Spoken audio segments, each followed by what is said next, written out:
అయితే సార్ ఫైనల్గా మొన్న తెలంగాణలో మెస్సీ ఈవెంట్ జరిగింది. ఆ ఈవెంట్కి రాహుల్ గాంధీ గారు వచ్చారు.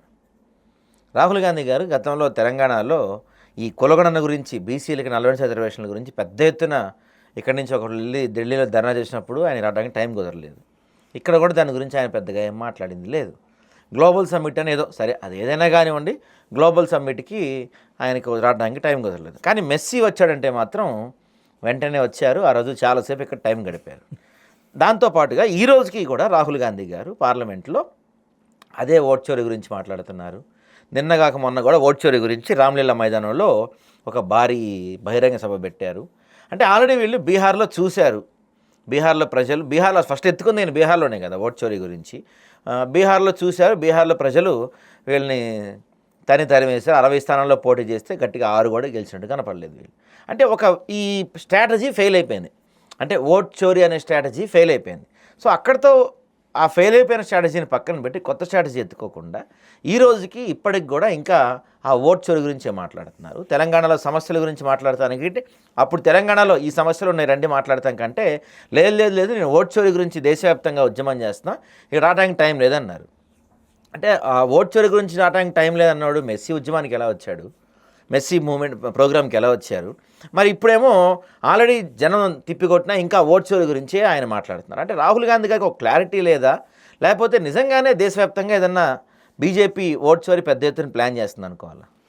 అంటే ఇప్పుడు రాహుల్ గాంధీ గారి అపరిపక్వత, అసలు ఆయనకు దేశం పట్ల కానీ సమస్యల పట్ల కానీ పూర్తిగా అవగాహన లేదు. సగం నాలెడ్జ్తో మాట్లాడుతున్నటువంటి పరిస్థితి మనకు కనబడుతున్నది. మీరన్నట్టు గ్లోబల్ సమ్మిట్కు రాలే, ఆడ 42% రిజర్వేషన్ కోసం వీళ్ళంతా పోయి పెద్ద ఎత్తున చేస్తే ఆడికి ఎవరు రాలే. ఖర్గే రాలే, ప్రియాంక రాలే, రాహుల్ రాలే, మన గ్లోబల్ సమ్మిట్ కూడా ఎవరు రాలే. అందరికి పోయి పాపం కాళ్ళ వేళ పట్టుకొని ఇన్విటేషన్లు ఇచ్చి వచ్చిండు ఎవరు ముఖ్యమంత్రి గారు, మీరు రండి అని. ఎవరు రాలే. అంటే నేను ఏమంటున్నానంటే సరే రాహుల్ గాంధీ ఆడికెందుకు రాలే ఈడికెందుకు వచ్చిండు అంటే ఆయనకు రాజకీయాల మీద కంటే ఆటల మీద ఎక్కువ ఇంట్రెస్ట్ అనేది మనకు అర్థమవుతుంది. ఒక మెస్సీని కలవడం కోసం ఆయన ఇక్కడ దాకా వచ్చిండు. జస్ట్ అరగంట ఆయన కలిసే అవకాశం దొరుకుతుంది. అంటే ప్రజల కంటే కూడా మొత్తము పార్టీ కంటే కూడా ఆయనకి మెస్సీని కలవాలనేటువంటి ఒక షోక్ ఎక్కువ ఉంది అనేది మనకు అర్థమైంది. ఆయన టైం తీసుకొని ఇక్కడికి వచ్చిండు, అక్కడ దాకుండా రాత్రి దాకుండి ఇక్కడి నుంచి పోయిండు. అంటే ఏమంటారు, Rahul Gandhi part time politician తప్ప ఫుల్ టైం పొలిటీషియన్ కాదు. ఆయనకు ప్రజాసేవ విషయంలోనో ప్రజల విషయంలో పూర్తిగా నమ్మకం లేదు.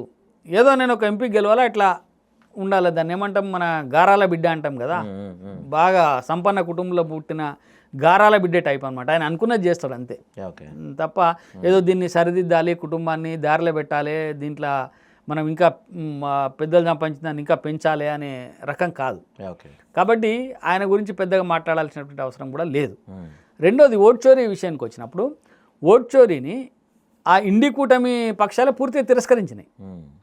ఇలా ఆమె సుప్రియా సూలే ఎన్సీపీ పార్టీ ఆమె ఓట్ చోరీ లేదు, తప్పు, అది వీళ్ళు చేస్తున్నటువంటిది కరెక్ట్ కాదు అని ఆమె కుండ బద్దలు కొట్టినట్టుగా చెప్పింది. అట్లనే మన జమ్మూ కాశ్మీర్ ముఖ్యమంత్రి గారు కూడా ఈ ఓట్ చోరీ అనేది జరగలేదు ఎక్కడ, ఈ ఈవీఎంలు అనేటివి చాలా స్పష్టంగా బ్రహ్మాండంగా పనిచేస్తున్నాయి, వీటికి ఆ ఓట్ చోరీ అంశానికి ఇండి కూటమికి సంబంధం లేదు అని చెప్పి కుండ బద్దలు కొట్టింది. అంటే అర్థమైంది, నీ పక్కకున్న రేవంత్ రెడ్డి తప్ప నీ విషయాన్ని ఎవరు నమ్ముతలేడు, నువ్వు చెప్పే అంశం పూర్తిగా తప్పు అనేది ఒకటి తేలిపోయింది. తర్వాత మీరు ఇంకొక అన్నారు ఓట్ చోరీ దేశమంతా ఏమన్నా భారతీయ జనతా పార్టీ పాల్పడుతుందా అని చెప్పి. నీకు ఓట్ చోరీ చేయాల్సినటువంటి అవసరం భారతీయ జనతా పార్టీకి లేదు. ఎందుకంటే ప్రజలు బీజేపీ పక్షాన ఓటు వేయడానికి నిర్ణయించుకొని ఉన్నారు. ఈరోజు కూడా ఇప్పుడు వచ్చేటువంటి పార్లమెంట్ ఎన్నికలలో కూడా భారీ మెజార్టీతోటి భారతీయ జనతా పార్టీ ప్రభుత్వం ఏర్పడుతుంది కేంద్రంలో. ప్రజలు డిసైడ్ అయి ఉన్నారు, భారతీయ జనతా పార్టీకి ప్రత్యామ్నాయం ఇంకో పార్టీ లేదు అని చెప్పి ప్రజలు నమ్ముతున్నారు. ఎందుకంటే విధానాలు నీకు ఎప్పుడు కూడా ఓటు ఎప్పుడు పడతాయి, ఇందాకనే మనం మాట్లాడుకున్నప్పుడు చెప్పిన నేను మీకు ఐడియాలజీ పరంగా ఒక విధాన పరంగా ఈ దేశాన్ని ఎవరైతే గాడిలో పెట్టగలుగుతారో రక్షించగలుగుతారో అనేటువంటి ఒక ఆలోచన ప్రజల్లోకి వచ్చింది. కాబట్టి నువ్వు చెప్పే ప్రత్యాంశాన్ని నమ్మి గుడ్డిగా ఎటుబడితే అటు పోయడానికి లేదు. రెండోది ఓట్ చోరీ జరుగుతూ ఉంది. ఓట్ చోరీ ఎక్కడ జరగాలి, నీకు బూత్ లెవెల్లో స్టార్ట్ కావాలి. నీకు బూత్ లెవెల్లో కాంగ్రెస్ పార్టీకి కూడా ఆ ప్రతినిధులు ఉంటారు కదా, కాంగ్రెస్ పార్టీకి కూడా ఒకడు ఆ బూత్ ఇన్ఛార్జ్ ఉంటాడు కదా, నీకు పార్టీకి గ్రామంలో ఒక అధ్యక్షుడు ఉంటాడు కదా. మరి నీకు బూత్ అంటే నువ్వు మొత్తం దేశవ్యాప్తంగా కోట్ల ఒక 60 కోట్లు 70 కోట్ల ఓట్లను ఒకసారి చూసుకోలేకపోవచ్చు, కానీ నీకు ఆ బూత్ స్థాయిలో ఎవడి ఓటు పోయింది అనేది వాడు తెలుసుకుంటాడు కదా. తెలుసుకుంటే వాడు ఒక అప్లికేషన్ ఇస్తాడు కదా. నీ బూతే ఉంది సాయి, నీ బూత్లో నీ ఓటు కొట్టేసిండ్రు, నీ ఓటు కొట్టేస్తే నీకు ఇమీడియట్గా నీ ఓటు పోయింది అని చెప్పరు కదా. నీకు ముందు నోటీస్ ఇస్తారు, ఇగో ఇన్ని ఓట్లు మీ దగ్గర డిలీట్ చేస్తున్నాం, దీనిపైన మన అభ్యంతరాలు ఉంటే చెప్పండి అంటారు. మరి నీ అభ్యంతరం చెప్పాలి కదా. ఇప్పుడు ఉదాహరణకి నీదే ఓటు నువ్వు ఇక్కడ లేవు, ఫలానా హైదరాబాద్లో ఉంటున్నట్టు ఫిర్యాదు వచ్చింది, లేకపోతే ఉంటలేవు కాబట్టి ఇక్కడ నీ ఓటు తీసేస్తున్నా అంటారు. అన్నప్పుడు నీ ఊర్లో సాయి ఓటు పోయింది అంటే నువ్వు పోయి నేను ఇక్కడే ఉంటున్నా, నా ఓటు ఇక్కడే ఉంటుంది, నాకు ఆ ఊర్లో ఓటు లేదు, నేను ఇక్కడే ఉంటాను అని చెప్పి నువ్వు రాయించుకోవాలి కదా, నీ అభ్యంతరాన్ని ఇవ్వాలి కదా. ఇస్తే నీ ఓటు ఆడనే ఉంటుంది కదా, ఇవ్వకపోతే పోతుంది కదా. అంతేగా మరి అట్లా నువ్వేమన్నా బూత్ స్థాయిలో ఎన్నెన్ని ఓట్లు ఎవరెవరికి పోయినాయి అనేది ఏమన్నా నువ్వు అభ్యంతరాలు ఇచ్చినవా? ఇచ్చినాక కూడా నీ అభ్యంతరాలని పరిగణలోకి తీసుకోకుండా ఎలక్షన్ కమిషన్ ఓటర్ లిస్టు ఇచ్చిందా? ఓకే, ఇస్తే నువ్వు చెప్పొచ్చు కదా, ఇవన్నీ అభ్యంతరాలని మేము ఇస్తే కూడా ఎలక్షన్ కమిషన్ వీటిని పట్టించుకోకుండా ఈ ఓట్లను ఇచ్చింది అని చెప్పొచ్చు కదా. నువ్వేవి చెప్పవు. నువ్వు ఏమన్నంటే ఓట్లు మొత్తం చోరీ చేసిండ్రు, ఒక ఇంట్లో 125 ఓట్లు ఉన్నాయి, ఒక ఇంట్లో 50 ఓట్లు ఉన్నాయి అంటారు. వాటికి కూడా చెప్పింది కదా 125 ఓట్లు ఎందుకున్నాయి, ఒక ఇంట్లో 50 ఓట్లు ఎందుకున్నాయి, ఓట్లు ఎందుకు తీసేసినా స్పష్టంగా ఎలక్షన్ కమిషన్ చెప్తా ఉంటే నువ్వు ఓటు చోరీ అని చెప్పి తిరుగుతూ ఉంటే మీరు అన్నట్టు బీహార్లో దాని పని అయిపోయింది, ప్రజలు పట్టించుకోలేదు. రేపు ఏ రాష్ట్రంలో కూడా ప్రజలు పట్టించుకోరు.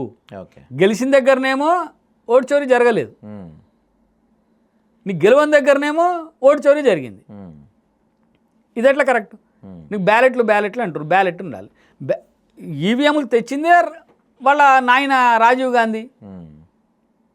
ఇవి బ్యాలెట్లు ఉన్నప్పుడు బ్యాలెట్ల మీద రిగ్గింగులు జరుగుతూ ఉన్నాయి, బూత్ క్యాప్చరింగులు జరుగుతున్నాయి, ఎక్కడికక్కడ పోయి బ్యాలెట్లు తీసుకుపోయి ఓట్లు వేయించుకుంటున్నారు, ప్రజాస్వామ్యతంగా జరుగుతలేదు అని చెప్పి ఒక టెక్నాలజీని అందుబాటులోకి తెచ్చి ఈ మిషన్లు పెడితే బాగుంటుంది అని చెప్పి మిషన్లు పెట్టినప్పటి నుంచి బూత్ క్యాప్చరింగులు లేవు కదా. ఎక్కడ గొడవలు మడ్డలు మన పోయి పోలింగ్ బూత్ల మీద బాంబులు వేసుడు లేదు కదా. మా చిన్నప్పుడు మేము చదువుకున్నాం, ప్రతి పోలింగ్ బూత్ మీద పోయి బాంబులు వేసి మొత్తం క్యాప్చర్ చేసి ఓట్లు గుద్దుకొని పోయేటోళ్ళు, లేకపోతే బ్యాలెట్ బాక్సులు తీసుకుపోయి నీళ్ళల్లో ఎత్తేసేటోళ్ళు, వాటిలల్లో ఇంకు పోసేటోళ్ళు, నీళ్లు పోసేటోళ్ళు, ఎలక్షన్లు జరగకుండా చేసేటోళ్ళు, ప్రతి ఎన్నికలలో 100 మంది చనిపోయేటోళ్ళు. మీరు చూసింది కదా, భారతదేశ స్వతంత్ర చరిత్రలో మొట్టమొదటిసారి బీహార్లో రీపోలింగ్ జరగకుండా ఎన్నిక జరిగింది. ఫస్ట్ టైం బూత్ క్యాప్చరింగ్ లేదు, రీపోలింగ్ లేదు, ఎక్కడ ఒకటి మీద ఒకటి దాడులు లేవు, మర్డర్లు లేవు. ఇంత ప్రశాంతంగా పారదర్శకంగా ఎన్నికలు జరుగుతూ ఉంటే ప్రజలు అర్థం చేసుకుంటారు కదా. నువ్వు ఓటు చోరీ జరిగింది, మిషన్ క్యాప్చరింగ్ జరిగింది, లేకపోతే అందులో మ్యాన్ప్లేటింగ్ జరిగింది, హ్యాక్ చేస్తున్నారు అని పిచ్చి పిచ్చి మాటలన్నీ మాట్లాడుతూ ఉంటే దాన్ని ప్రజలు తిరస్కరిస్తున్నారు. ఆ విషయాన్ని ఆయన అర్థం చేసుకోవాలి. కాబట్టి నేను అందుకనే చెప్పిన ఆయన మెదడులో ఎవరైతే నలుగురు చుట్టూ కూర్చొని కోర్ గ్రూప్ ఏదైతే ఉంటుందో వాళ్ళు చెప్పి మాటలే వింటుండే తప్ప ప్రజల అభిప్రాయాన్ని తెలుసుకుంటలేడు. ఇప్పటికైనా కాంగ్రెస్ పార్టీ నేను ఓడిపోవడానికి కారణం ఏంది? అమిత్ షా గారు పార్లమెంట్లో స్పష్టంగా చెప్పినారు, నువ్వు ఓడిపోవడానికి కారణం ఏంది అంటే నువ్వు రామ మందిరాన్ని వ్యతిరేకించడం, నువ్వు ఓడిపోవడానికి కారణం ఏంటంటే ప్రభుత్వం చేసినటువంటి అనేక సంక్షేమ పథకాలను నువ్వు వ్యతిరేకించడం, నువ్వు ఓడిపోవడానికి కారణం ఏంటంటే Muslim is Congress, Congress is Muslim అనడం.